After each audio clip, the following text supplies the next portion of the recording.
Cavs Nation? I'm your host, Ethan Sands, and I'm back with another episode of the Wine and Gold Talk podcast. Today, I'm joined by your favorite beat reporter's favorite beat reporter, a Tennessee State and Middle Tennessee State grad, and the newest Dallas Mavericks beat reporter, Mike Curtis. Welcome to the pod, Mike. How's your summer been?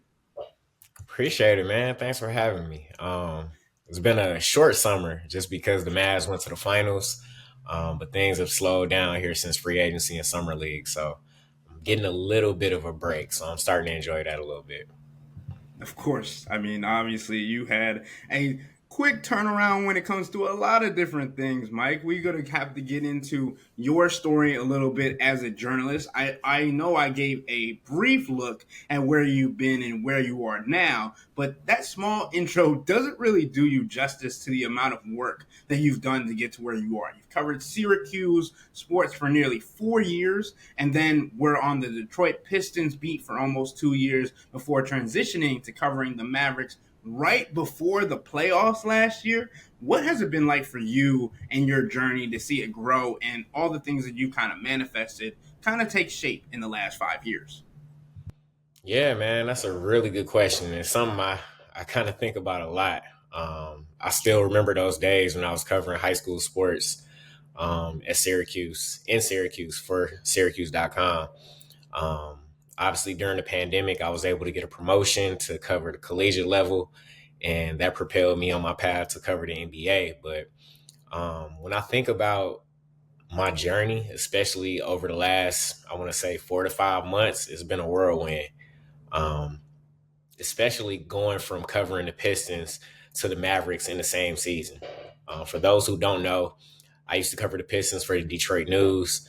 I covered them all the way up until the last week of the regular season, and I transitioned to a new beat to cover the Mavericks for the Dallas Morning News. And that was an insane transition. I don't recommend switching beats in the middle of the season, let alone the last week of the regular season to get ready for a playoff run, but it's something I'll never forget and never take for granted. I think I learned a lot during that process. But most of all, I had fun, man. It was super fun seeing basketball played at the highest level.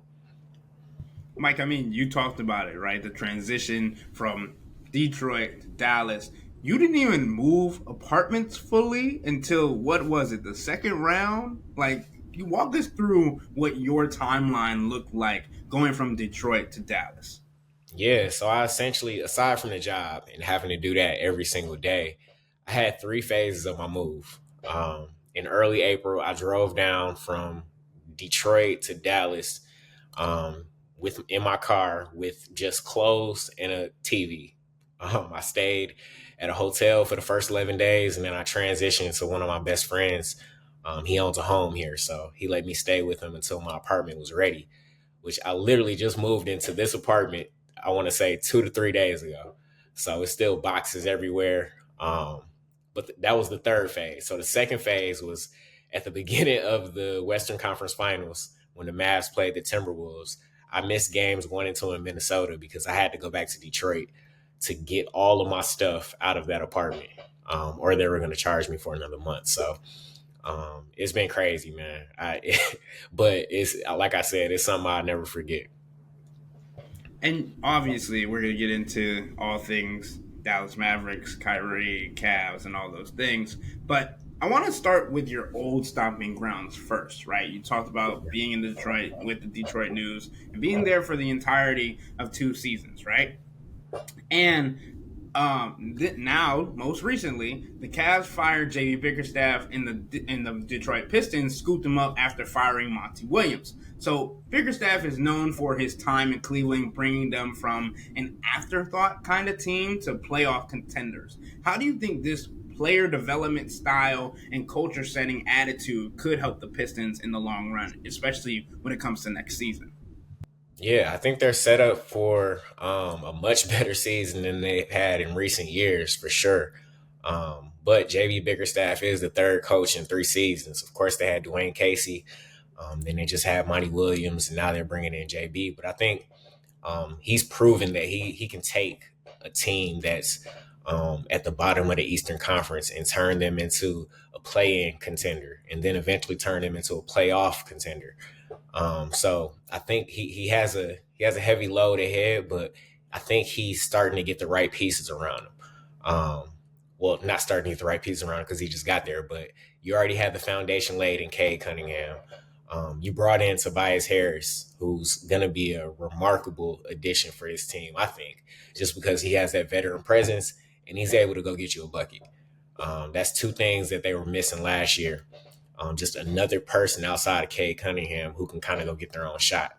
Of course, you still got Jaden Ivey there. You got Jalen Duren. Asar Thompson is there. And then you just drafted Ron Holland with the 5th pick in the draft. Um, it feels like I'm still covering the team a little bit. But it's funny because I think they won't. I don't think we'll ever see them lose 28 games again in a row. But I think they'll be much better suited to make a stronger, I want to say, leap this year. I talked to your guy Amari about the Pistons a little bit earlier on this week. We got to talk about his time with the Detroit Free Press and all that stuff. But when you talk about guys that are going to be able to make an impact, and I know you got to talk a little one-on-one with Ron Holland, like you said, their most recent draft pick. What did you feel about his vibe and what he can bring to that team, just being a rookie, and what you saw from him in Summer League as well? Yeah, one, I think he's hungry. Like his competitive spirit, I think is as high as I've seen out of a rookie. He wants to compete with the very best of them, whether they're in his class, whether they've been in the league for years. I think what sets him apart is his athleticism. We all know he can jump out the gym. He can defend. We all know the shot is going to be something that he's going to be working on, and that's why the Pistons brought in Fred Vincent from New Orleans. He's going to be that guy that tries to get his jump shots to the next level, along with Asar Thompson. But I think he'll be a good fit to complement what they got going on down there with that young group. And obviously, now we got to get into where you are at now with Dallas, the Mavericks. And like we said, you jumped into the fray and got to kind of start asking important questions to Kyrie Irving, of all people, who is kind of getting back into the playoff atmosphere, getting back into the playoff scene after being with the Brooklyn Nets. And it's felt like Luka and Kyrie have kind of been on the same page almost since the beginning, right? But with that and getting to see Kyrie Irving play at the highest level, as you mentioned earlier, from the beginning, how was that transition kind of going from the Pistons to going to see one of the best teams in the NBA play? Yeah, it's interesting because I was covering a young group for the last 2 years, and now I transitioned to this opportunity, and I'm covering two legitimate superstars who've been playoff tested. Kyrie's won a championship. So these are guys who they already know who they are. There's nothing potential that says potential about them. We know exactly who they are and what they bring to the table. So that was definitely different. I got to see Kyrie's preparation on a different level. He's usually one of the first players out there on the court, probably 3.5 hours before the game, if not even before that. And the way he practices is the way he plays. Well, the way he plays, the way he practices. Like he goes 100% in his workouts. He's out there breaking the sweat almost every night before the game, just so he can get in rhythm to make those shots that we see that some may even think is impossible. Like we've seen the way he was able to make that clutch shot against the Clippers that pretty much was the dagger in that series over PJ Tucker. And we saw him explode in the Western Conference Finals against the Minnesota Timberwolves, specifically after Anthony Edwards said, "Hey, I'm taking Kyrie." So he kind of got to show him like, "Hey, you better be careful what you ask for." So it was interesting seeing Kyrie play this season or this postseason, and then to even see him struggle in the finals. That was something I don't think any of us were probably prepared for, because we just knew that he's been at this he's been on this stage before. If it's anybody that we don't have to worry about, it's probably going to be Kyrie. But the fact that he did struggle against that team in itself, it was pretty interesting to see. There's been a lot of talk throughout Kyrie's entire career about his personality, about what people have said about him, how he's responded, and all those kinds of things. What was your impression of Kyrie and getting to cover him in your first season there? Yeah, so I really didn't know what to expect just because you hear certain things. You see what he says away from the media or in front of the media, but away from the team. Um, and my first impression was this a guy who's very intentional about everything he wants to do. You could see it in his answers. He doesn't say anything, I don't think, that he's not willing to say anymore. I don't think you can back him into a corner. If you try to hit him with a creative question, he's gonna like try to get the real question out of you, or he's gonna ask you to be specific. Um, I think Kyrie is a guy who knows exactly who he is now. He's walking in that, and I think he's someone who's being a very good, I want to say, leader for this group because this is Luka Doncic. This is his first finals appearance. Now he understands what it's about, and because he probably saw the way Kyrie handled the playoffs. This is their first postseason together, so I think that's going to pay dividends next season, especially now that they got Klay Thompson. But I think Kyrie is a guy who's developed into a really good leader. I think the leader that probably the Cavaliers wish they had back when he was there, and probably the leader the Boston Celtics wish they had back when he was there with Jason Tatum and Jaylen Brown. I think that's a really good point because we talk about the experience that he had with the Cavs, and we're probably going to get into a little bit more about his tandem with LeBron James versus his tandem with Luka Doncic because it's kind of the roles are pretty reversed right now, right? Back in the day, Kyrie and LeBron were together, but LeBron was kind of the more experienced guy, having more playoff experience and actually wanting to tutor, mentor, have him be like his kind of underling when it comes to those kind of situations. But now it's more so like Luca is kind of the guy with less experience, and Kyrie's trying to give him all the insight that he's had. And you got to see it even with how he handled the media and press conferences when he was in the playoffs, even in the NBA Finals when he was struggling. He was like, we've been here before. You especially Kyrie, you've been behind 3-1 before. You've come back from deficits like that. So it was just really interesting to see. And from your perspective, I wanted to get a sense of, do you think that Kyrie learned from how LeBron was mentoring him and what he didn't like and is using that with Luka? Because Luka and him kind of seem to be meshing at the right time and with the kind of perfect chemistry. I definitely think Kyrie took elements from just his experience of playing with LeBron to apply to his own leadership style. But I also think a lot of his leadership has come from himself.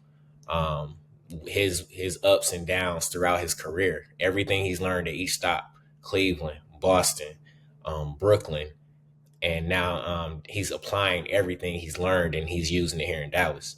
I think that's paid off phenomenally for the Dallas Mavericks, and I think that they want him to be himself. They don't want him to shy away from in any of who he is, pretty much. And I think that's why he's so comfortable here in Dallas. He's able to be himself. He doesn't have to worry about walking on eggshells. He enjoys his teammates, from what I hear. And I think him and Luka have built a pretty close bond. I'm curious to see like what their interactions are like away from the court and during the off season, how much they're keeping up with each other.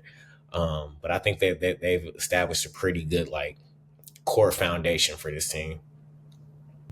There was also reports that Kyrie had to get surgery on his hand because of an injury during workouts. Can you tell us a little bit of an update on what's going on with that? Yeah. So when I initially saw the report, I was thinking that this was something that happened during the finals, and that's why he struggled. But apparently, he broke his left hand, his offhand, in a off-season workout, and I want to say he's expected to be back ready for training camp, just because there's plenty of time for him to recover from that. I think something like that usually takes 4 to 6 weeks. I want to say. I'm not a doctor, but I covered a couple of players who had broken hands, and that was the typical time frame. But yeah, it's his offhand, which I don't think people have to worry too much about it. But again, Kyrie is ambidextrous. Like he can finish with both hands. He can shoot with both hands. He had a ton of left hand floaters this season, specifically that one against the Denver Nuggets, which some people may even think that was his best shot of the year. So it's going to be interesting to see how he recovers. But I want to hear his impression of like how how um how the injury happened and how his rehab is going. Yeah, as soon as you said left hand, I was like, that left hand floater. I want to see how that's going to come back after the injury. Because my goodness, I remember watching some of the interviews with other players around the league. Even LeBron talking about that was one of the best shots he's ever seen. Because to hit a left-handed floater, obviously you say he's ambidextrous. We've known he's been able to create with both hands at the rim, but Mm. over a taller defender at like free throw line, game on the line, like that's just very very different. But moving on from that, you talked a little bit about the acquisition of Klay Thompson, and I think the era of the NBA was kind of leaning away from super teams like the last couple of years, right? It was like you had a tandem, you had a duo that every team had. Now, the New York Knicks, when they acquired Mikal Bridges, the Mm-hmm. Philadelphia 76ers, when they acquired Paul George, you guys, the Dallas Mavericks, went and got the Klay Thompson. So now it kind of feels like the era of super teams is returning. How do you feel like that is going to help the Dallas Mavericks and also the competitiveness around the league? Yeah, it's gonna be interesting because I think just off the strength of the Mavericks making the finals, you got to put them at the top. They're gonna be going in trying to defend their Western Conference crown, and they just got better. I think with adding Klay Thompson. They also added Najee Marshall, and they got Quentin Grimes from the Pistons. They lost Tim Hardaway Jr., Derrick Jones Jr., who was an integral piece, especially on the defensive end and being a lob threat. And they also lost Josh Green to the Charlotte Hornets. They traded him away. So I think they got upgrades pretty much at every position. And when you add a guy like Klay Thompson, who's one of the best 3-point shooters in the history of the game, I think that's going to take a lot of pressure off Luka and Kyrie because if you double those guys, Klay Thompson's going to be wide open, either on the wing, top of the key. It doesn't matter. If he's able to catch and shoot, best believe I think Klay is going to get that shot up. We've seen it time and time throughout his career. He's only shot less than 40% in his career from three twice. And that was over these last couple of seasons since those two major leg surgeries or injuries. So I'm interested to see how they work together. It looks like Clay is going to be starting and is going to be starting at the three, but it can obviously change defensively when you have different matchups and things of that nature. But I'm interested in see how far they can get with Clay because if you think about it, that's the offense is what they were missing against the Boston Celtics, and if you insert Clay on that team, is there a different outcome? I think that's very interesting. One, because you talk about the small forward position. Clay might be a little undersized at the small forward position. He's not, he's a little out of position, out of his natural state, a shooting guard. But you also understand, like, Luca, I don't think Luca's played with the true shooter like that, right? And the only player that I could think of that Kyrie might have played with that is at the caliber of Klay Thompson might have been Kyle Korver. And I don't even know if Kyrie was there during that stint, right? So it's a very difficult process to think about defensively. You're looking at Luca, Kyrie, and then Klay Thompson because we already knew teams usually have one perimeter defender that can try and hang with one of the two. You're very difficult to keep with Kyrie Irving, as we talked about earlier. Anthony Edwards was like, I got Kyrie, and we saw how that ended up for him. And then other defenses have tried to put one person at Luka, and he knows and can make almost any pass, if not every pass, on the floor to get people open. And that just makes it so much more difficult for an offense and a defense to be ran.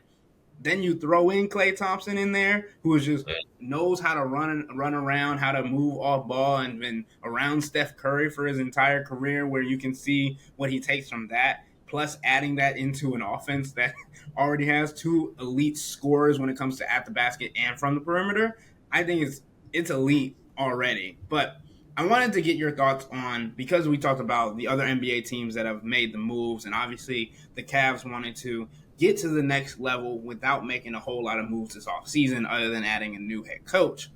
Mm-hmm. Who do you think are the most competitive teams on the biggest competition for the Dallas Mavericks when it comes to this coming season?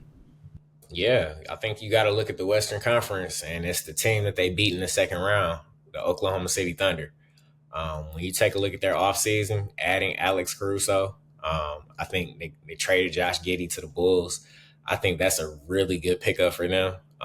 They were already great defensively, but you insert him into that starting lineup along with Chet Holmgren, along with Shea Gilgeous-Alexander. You still got Lou Dort. Um, that's going to be a really good team and exciting team to watch. I'm interested in seeing like how far they go if they can build on the momentum they had last year and get past the second round. I think that's going to be right now Dallas's biggest competition. You also can't count Denver out, of course. As long as they got the Joker, I think they have a chance as good as anyone to still be in there. You also got to look at the Minnesota Timberwolves. They're gonna look at the season that they had, see where they came up short. I think Anthony Edwards is using this experience with Team USA as motivation. He looks like he's having fun over there playing with all the players he probably grew up idolizing. I know specifically Kevin Durant. I think he's going to come back motivated, but it's going to be an interesting race. I think Dallas is definitely going to be somewhere in that top three, top four range again. But it's gonna be interesting to see how it all pans out. It's funny you say that, and it's funny that you mentioned a lot of the Western Conference. Obviously, that's where the Dallas Mavericks are, so that's what you're talking about. But Yeah. the ESPN recently came out with like a top list of teams that they considered for this next season based on the moves that they made this off season. Six of the top 10 teams were Eastern Conference teams, and I think it's interesting because obviously you can't count out Boston. Boston is if you win it, you have the target on your back. That's how it rolls, right? Yeah. But obviously Philly, New York, Milwaukee. Milwaukee dealt with a lot of things last season. Damian Lillard and Giannis really didn't get to show themselves. Giannis looks like he's at his old self with Greece during the Olympics right now. But even the Cavs are really in the fight. I think I had the Cavs in the fifth best team in the Eastern Conference right now, and they're still vying to try and get past the Eastern Conference semifinals. They got to the Eastern Conference semifinals this past season for the first time since 1993 without LeBron James. First time with LeBron James since 2018. So I think it's an interesting conversation. And I asked, like I said, I asked your guy Omari and even Gary Washburn, who was on this podcast recently, what they thought about the differences between the conferences and which conference might be the most difficult now, especially when we talk about what ESPN had with the rankings. Do you think that the Western Conference is tougher than the Eastern Conference at the moment? That's a really good question, and you put me on the spot. Um, when I look at the East, I think the East is very top heavy. You got Boston, you got Philly, who got significantly better with the addition of Paul George. You add Paul George to a group that already has Joel Embiid and Tyrese Maxey. You think about the Knicks, they just got Mikal Bridges.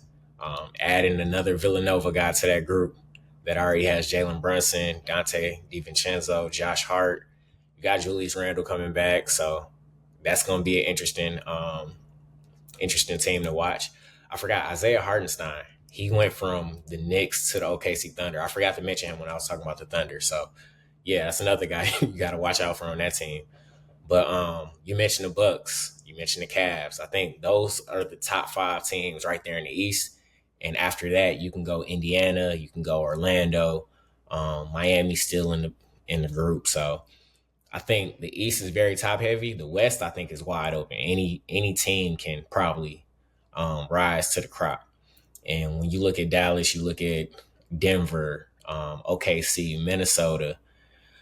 You got to put the Lakers in there. That's always going to be a subject of conversation, especially since they got Bronny James, and who knows when LeBron's going to slow down at this point. He still looks like he's a locomotive out there playing with Team USA.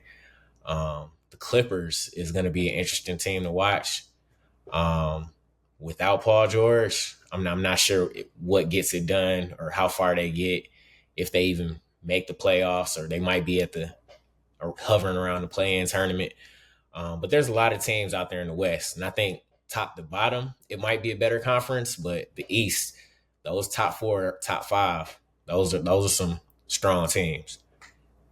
No, 100%. And I feel like most of the guys that I've asked the question has had the same answer because the Western Conference feel like the competitiveness is spread out a lot more than when it is when comes down to past like number 10 or whatever in the conference. But in the Eastern Conference, it's like you still worried about Detroit? Are you worried about the Wizards? Are you worried about the guys that are really at the bottom? Like, it's there are definitely more teams that are on the move and trying to like get up from the bottom of the conference in the West than there are in the East. So I definitely think that's something to talk about. I mean, you look at San Antonio, right? San Yeah, I was Antonio's gonna got bring them Wemby. up. They just got Chris Paul. They Oh, I forgot about Phoenix. Yeah, Phoenix. Phoenix. Yeah. Tyus Ty Jones going to Jones. Phoenix. You already got Yeah. Devin Booker and KD over there. Bradley Beal. Yeah, You just forgot KD. Man. Nah, it's it's the off season, crazy. man. It is the off season. Yeah, 100%. I mean, in that we talk about the longevity of some of these guys, right? You talk about LeBron James and Anthony Davis, two of the guys that are probably looking at some of the best players, if not the two best players on Team USA right now when it comes to defensively and offensively. And that kind of points to how the Lakers can make it work, right? Because you're building around these two guys. Obviously, it's a little easier when you have other star players around them, and then you have KD and Stephen Curry, guys who are continually getting better. Buddy Hield going to Golden State and is like, I want to take over the spot from Klay Thompson, right? And we've kind of all made that joke at some point in our lives, I feel like, about Buddy Hield potentially being the next Splash Brother. But Mike, we talk a lot about the game and the work of it, but like let's get into a little bit more so about what you've enjoyed about the traveling aspect of it and getting to travel to different places and get to meet new people. Because I know even though you might seem like an introverted person, you still get your personality out there and get to networking. What's a memory that you've made in your NBA covering career that has lasted with you for till now? Man, that's a really good question. First, I'll say my favorite part about traveling is just catching up with either friends or guys on other beats. Like every time I come to Cleveland, I know I got to see you. It's always good to see you. Last time we got together for lunch. So I think moments like that is pretty much the most special part about traveling. Of course, you get to see new places, see new things. There's still a few cities that I still haven't been to. I haven't been to Sacramento. I haven't been to San Antonio. That's going to change because now I'm covering a team in the same division as San Antonio. Um, is it Sacramento and San Antonio? I haven't been to Brooklyn. I've been to New York, but I've yet to go to Barclays Center. So I still got a couple firsts that's still coming up next year in my third season covering the league. So that's I think that's the most interesting and cool part of traveling. Just seeing, catching up with old friends and seeing new places. Mike, I don't want to throw them under the bus, but we can never go back to that barbecue spot ever again. Ever again. like, because we talk about food on this podcast like a lot. Because my co-host Chris Fedor, he goes to places and he'll come back and give my reviews because he travels more than I do for the beat. But like, we can never go back to that barbecue spot. I apologize. Yeah, I don't know who that is, we got but to find somewhere for sure. 100%, 100%. But also speaking of traveling and things that you've been involved in, you're not only a beat cover, you're not only a beat reporter, you are someone that gets involved in other organizations. One that we are going to both be attending this coming week, probably when this is airing, the National Association of Black Journalists Convention. So tell us a little bit more about what your role has been with that and how that has helped you not only network but also create a platform for yourself and for others because we know how much that can help a lot of people in this industry. Yeah, for sure. NABJ holds a special place in my heart. I wouldn't be where I am in my career without it. I currently serve as the vice president of young professionals for the sports task force. So pretty much trying to be that liaison between younger journalists and the more veteran journalists. Try to bridge that gap a little bit, but NABJ has done wonders for my career. I remember my first one in 2017. It was in New Orleans, and I was a 26-year-old kid straight out of, well, actually, I was still in grad school, still trying to navigate, trying to find a job. Um, and I was able to meet so many people that were just willing to help me. I still remember to this day, A. Sherrod Blakely. He was one of the guys who took me under his wing. He said that he was going to support me any way he could. He was going to be an advocate for me, and he's still doing that today. There's a lot of guys out there: Mark Spears, Benny Goodwill, Chris Haynes.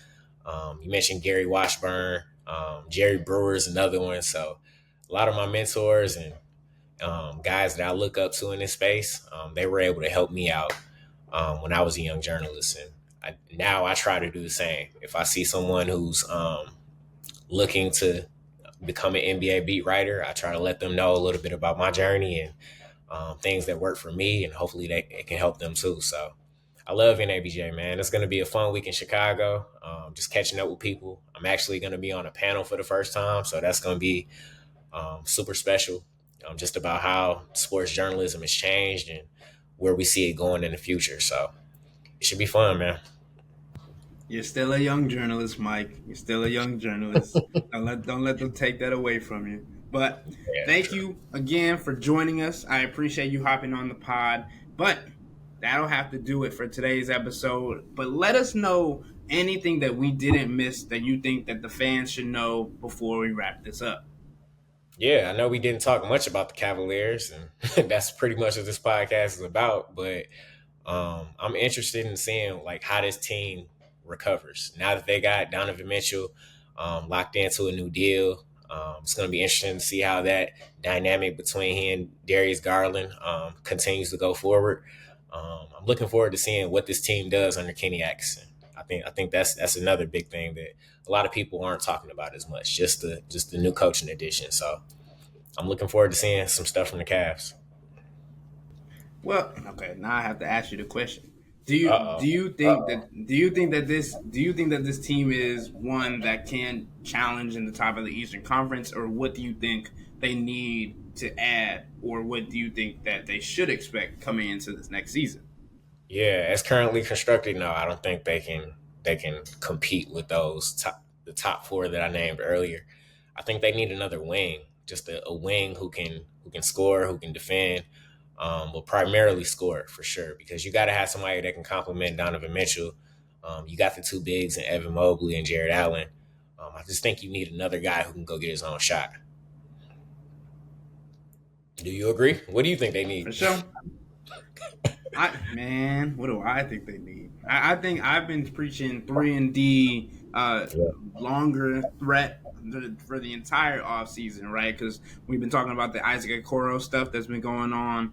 He's yeah, a restricted free agent, and he's up and trying to figure out if he's going to sign the qualifying offer. He's going to sign with another team. By the time that this podcast airs, that decision could be made. But right now, obviously, there's like one or two teams at this point that are looking at him and trying to figure out if he's worth a contract that's larger than $12 million that he's going to get this year, because he's looking for something more so in the 13 to 15 or $16 million a year range. And is he worth that? I don't know right now, right? Because you look at guys in his draft class that were able to do things that he hasn't been able to do offensively. Obviously, he grows each season when it comes to his 3-point percentage, but does he plateau this season at 39%? What happens there? And because of what he didn't do in the playoffs, that's the conversation that we've been mainly having, right? Because we talk about these teams that, especially in the Eastern Conference, we feel like there's kind of like a hierarchy. You're going to get to that 8 or above seed, you're going to get to the play in. Are you going to be able to perform in the playoffs?